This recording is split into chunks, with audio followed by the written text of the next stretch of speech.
fungsi tanggal dan waktu ya. Pada pertemuan ke-6 ini kita akan belajar memahami fungsi tanggal dan waktu ya. Nah, selesai menguasai materi ini diharapkan nanti siswa atau peserta didik mampu mengenali jenis-jenis fungsi tanggal dan waktu yang ada pada Microsoft Excel dan juga mampu menerapkan fungsi dan tanggal waktu tersebut dengan benar dalam menyelesaikan persoalan ya. Nah, marilah sekarang kita akan mempelajari fungsi tersebut. Nah, berikut ini adalah daftar fungsi tanggal dan waktu yang akan kita pelajari ya. Nah, di sini yang pertama itu ada fungsi date ya. Gunanya nanti untuk memasukkan tanggal ke dalam sel ya. Ini adalah perintah yang kita bisa atau rumus yang kita bisa tuliskan, tetapi untuk versi Microsoft Excel yang terbaru aturan ini sebetulnya tidak perlu dipakai lagi karena kita bisa langsung menyebutkan untuk tanggal ya, langsung tanggalnya. Saya ambil contoh misalkan tanggal 26 Juli 2020 misalkan seperti ini, kita enter. Nah, di sini dia akan langsung mengenali bahwa itu adalah fungsi tanggal ya. Itu adalah tanggal. Nah, untuk penulisan daripada tanggal di sini itu 26 Jul 20 ya, memang disingkat. Kalau kita ingin lengkap maka kita bisa pakai yang long date seperti ini ya, maka dia akan tertulis lengkap. Kalau kita memformatnya pakai short date maka dia juga dituliskan seperti ini. Kalau kita ingin seperti yang tadi, sebetulnya kita bisa pakai yang custom, more button, kemudian di sini adalah custom ya. Nanti kita bisa pakai yang custom. Di sini ada date, ada macam-macam ya. Ada yang lengkap, ini yang lengkap, ada yang pakai strip, ada yang pakai garis miring ya. Kalau mau singkat itu custom saja, berarti kalau di sini ya. Jadi kita inginkan misalkan singkat, misalkan D tanggal yaitu DD, misalkan spasi kemudian M ya, MMM misalkan ya, kita pakai MM kemudian YY. Jadi ada spasi seperti ini. Kita lihat hasilnya pada waktu kita klik OK ya, seperti ini ya. Ya, ada spasi. Jadi ini bisa kita atur sendiri ya untuk tampilannya. Jadi sebetulnya ada banyak juga model tampilan yang kita bisa pilih di sini ya. Di sini ada beberapa pilihan juga ya, ada DD MMM ya. Ini ada DD MMM seperti ini. Kalau M nya ya 3 berarti Y nya 2, kita klik OK, hasilnya seperti tadi ya. Itu untuk tanggal.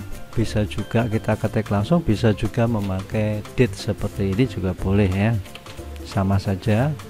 Lalu di sini kita sebutkan tahunnya 2020, titik koma, bulannya sekarang bulan 7, titik koma, tanggalnya misalkan tanggal 26 ya, kurung tutup, kita enter ya, sama hasilnya. Jadi pada versi Excel yang lama memang kita untuk memasukkan tanggal kita pakai perintah date, tetapi untuk versi-versi terbaru kita bisa langsung. Demikian juga dengan time-nya ya. Jadi di sini kita hanya perlu tahu saja ya, ada perintah atau fungsi untuk memasukkan tanggal, waktu dan seterusnya ya. Untuk time juga sama, misalkan sekarang jam 10 ya, kita ketikkan 10.200 gitu, dia adalah jam 10. Atau misalkan jam 23 ya, jam 11 malam. Nah, ini demikian juga bisa ya. Atau kita mau ketikkan sama dengan time boleh juga ya. Ini rumusnya kemudian jamnya misalkan sekarang jam 10 misalkan ya, kemudian titik koma menitnya misalkan 30, detiknya kita bisa hitung misalkan 45. Ini aturannya ya, kita enter, hasilnya adalah seperti ini ya. Oke, dan tampilannya juga kita bisa rubah dengan format tadi ya. Kemudian untuk mengetahui sekarang tanggal berapa, jadi jam di komputer kita di sini itu harus sesuai ya, harus cocok jamnya ya. Jadi nanti dia mengambil jam dari jamnya komputer di sini ada 10.45.39 ya. Nah, tanggalnya juga tanggal 26 Juli 2020. Jadi kita bisa ini untuk mencari tahu tanggal hari ini ke dalam sel, kita bisa ketikkan sama dengan ini, sama dengan today ya, today kurung buka kurung tutup ya. Pada waktu kita enter, maka di sini 26 Juli 2020 akan ditampilkan ya, isinya today. Jadi today perintah untuk menampilkan tanggal yang sekarang, dan ini diambil dari settingan jam yang ada, tanggal dan jam yang ada pada komputer. Kalau settingan tanggal dan jam komputer salah, maka yang ditampilkan juga salah ya. Nah, untuk now sendiri, kalau itu now, ini kita perlebar aja ya. Kalau now itu untuk memasukkan tanggal ya dan jam. Jadi ada dua kalau now. Kalau today itu hanya tanggalnya, tapi kalau kita ingin menampilkan juga jamnya, maka perintah yang kita pakai adalah sama dengan now. Kurung buka kurung tutup, enter. Nah, di sini terlihat tanggal dan juga jam 11.18 ya. Oke, berikutnya untuk days 360. Jadi 1 tahun itu ada yang didefinisikan sebagai 365 hari, ada juga yang 360. Kalau kita mau memakai yang 360 hari, maka fungsi yang kita gunakan adalah days 360 ya. Nah, untuk penulisannya di sini ya, days 360, tanggal awal tanggal akhir. Jadi gunanya hanya untuk mencari selisih dua tanggal ya, dengan dasar 360 hari ya. Di sini per tahunnya ya, 360 hari per tahunnya. Nah, kalau kita coba itu bisa juga days ya, days 360 ya, kemudian kurung buka tanggal awal dan tanggal akhir. Tanggal awal misalkan saya ambil yang kemarin ya, 25, sekarang tanggal 26, saya ambil yang 24 ya, 24 Juli 2020 titik koma, tanggal akhir misalkan 26 Juli 2020 ya. Untuk metode kita bisa biarkan saja karena di sini isinya true dan false ya, defaultnya aja. Kita enter. Ada kesalahan days 360, kita coba tanggalnya berada dalam tanda petik.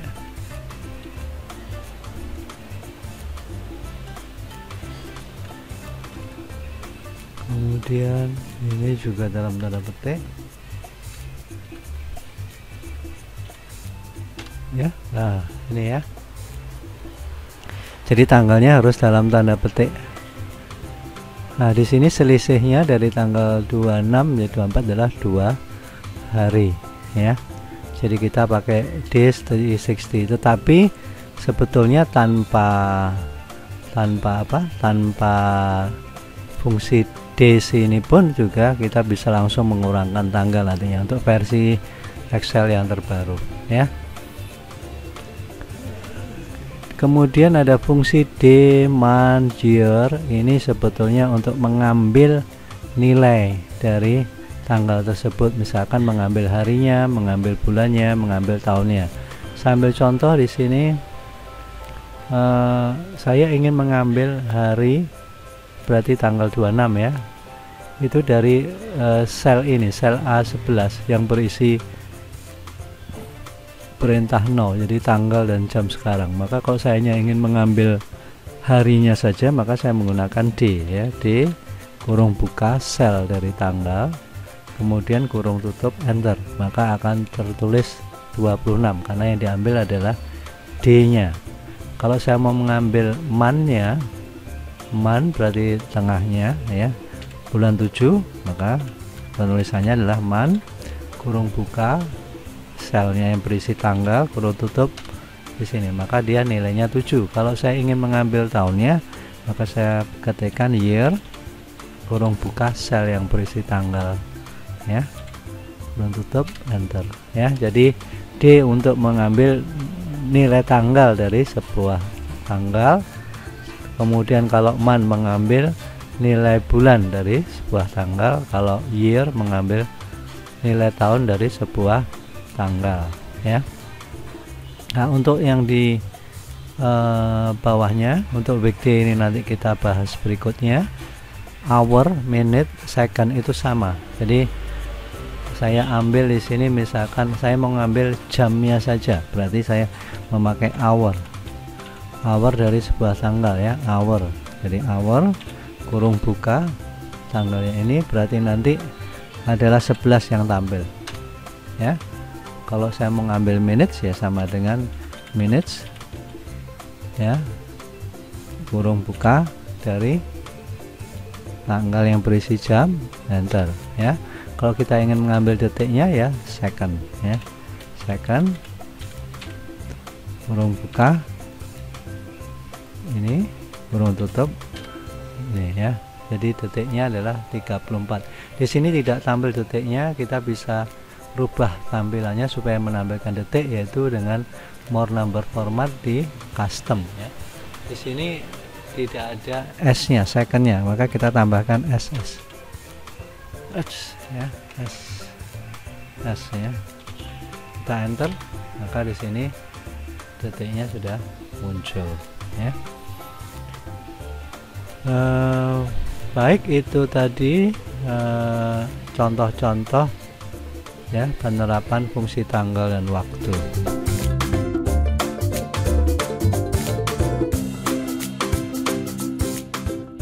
Oke, fungsi teks digunakan untuk mencari nama hari dari suatu tanggal ya. Sambil contoh, untuk tanggal ini ada pada sel A10 ya. Di sini tanggal, saya ingin tahu tanggal 26 Juli 2020 itu hari apa ya. Maka untuk mencari nama harinya, saya letakkan aja di sini, itu sama dengan teks ya.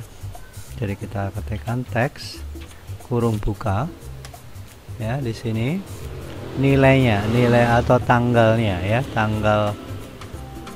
tanggal stringnya ini ya. Jadi selnya ini, kemudian koma, format teks. Nah, format teks ini kita ketikkan dalam tanda petik itu D 4 kali ya, demikian, kemudian kurung tutup. Maka pada waktu kita enter ya, di sini kita harus pakai titik koma ya, bukan koma ya. Jadi titik koma dan enter ya. Nah, kita tahu di sini dia adalah hari Minggu ya. Nah, jadi kita kalau ingin tahu ya tanggal sekian tuh hari apa, maka kita dengan mudah menggunakan fungsi teks ya. Sambil contoh, misalkan tanggal 30 Juli ya. Jadi saya ingin tahu 30 Juli itu hari apa, misalkan di sini ya. Saya ketikkan sama dengan teks ya, kemudian kurung buka. Nah, tanggalnya bisa saya ketik langsung, misalkan 30 Juli dalam tanda petik ya, Juli 2020 dalam tanda petik, kemudian titik koma, format ya, format teksnya itu kita sebutkan DDD ya, 4 kali untuk lengkapnya. Demikian, kurung tutup, enter. Nah, itu hari Kamis ya. Jadi kalau kita cocokkan dengan tanggal di sini, kalau kita ingin tahu ya,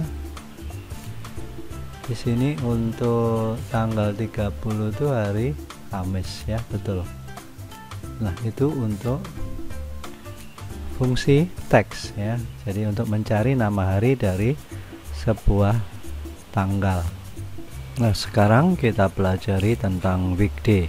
Jadi fungsi weekday digunakan untuk mendapatkan kode hari ya dari suatu tanggal ya, dengan tipe yang ditentukan. Jadi di sini untuk weekday itu ada 3 tipe ya. Untuk tipe 1 itu hari Minggu ditandai dengan kode harinya 1, lalu Senin 2, Selasa 3, seterusnya sampai hari Sabtu dia 7. Kalau tipenya di sini 2, itu berarti Senin mulai dengan 1 ya, lalu 2, 3, 4 sampai Sabtunya 6, Minggunya baru 7. Kalau tipe 3 itu dimulai dengan 0 pada hari Senin ya. Jadi 0, 1, 2, 3, 4, 5, Minggunya 6. Jadi nanti kode hari itu tergantung daripada tipe. Kalau seandainya penulisan weekday tidak mencantumkan tipe, maka dia dianggap tipe 1 di sini ya. Jadi kalau nanti di penulisan weekday tidak diikuti dengan tipe di parameter keduanya, maka dia dianggap tipe 1, yaitu minggu mulai dengan kode 1. Saya beri contoh di sini ya. Misalkan saya ingin tahu, jadi hari ini tanggal 22 Juli ya, itu kan hari Minggu. Hari Minggu kalau saya pakai tipe 1 maka dia nilainya 1. Maka kita buktikan sekarang weekday. Jadi weekday ya, weekday kurung buka, tanggal yang sekarang dalam tanda petik yaitu 26 Juli 2020 dalam tanda petik, titik koma. Nah, kalau kita mau menyebutkan tipe, kita bisa sebutkan ya, tipe 1, tipe 2 atau tipe 3. Kita tidak usah masukkan tipe, berarti dia nanti dianggap tipe 1. Berarti kode hari yang akan ditampilkan adalah, karena ini hari Minggu, adalah 1. Kita buktikan, kita enter. Nah, di sini dia akan keluar angka 1 ya. Ini saya besarkan saja supaya lebih jelas ya. Nah, di sini ya. Jadi kalau saya tidak menyebutkan tipe, berarti dianggap tipe 1. Tapi kalau saya menyebutkan tipe, misalkan ya titik koma 2 ya, berarti saya menggunakan tipe 2. Pada waktu saya enter, hari Minggu itu adalah 7 ya. Kita lihat, nah di sini dia kodenya adalah 7 ya. Nah, sekarang kalau saya ingin ganti tipenya tipe 3 ya, maka hari Minggu adalah 6. Nah, di sini ya. Jadi sekarang lebih jelas ya. Jadi weekday adalah fungsi untuk mendapatkan kode hari dari suatu tanggal. Jadi nanti kita bisa mencari tahu dia hari apa saja ya. Dari kode hari kita nanti akan tahu dia hari Minggu, Senin, Selasa ya, tanggal sembarang. Di samping tadi yaitu penggunaan teks ya, langsung menampilkan nama harinya ya. Oke, itu tadi adalah penggunaan daripada fungsi weekday. Nah, nanti di dalam prakteknya bisa saja kita akan menyebutkan suatu tanggal, kemudian kita diminta menyebutkan apakah dia itu hari kerja atau hari libur. Itu bisa juga dengan weekday. Baik, sampai di sini dulu pembelajaran kita tentang fungsi tanggal dan waktu. Kita akan lanjutkan dengan latihan-latihan soal ya tentang fungsi tanggal dan waktu ini.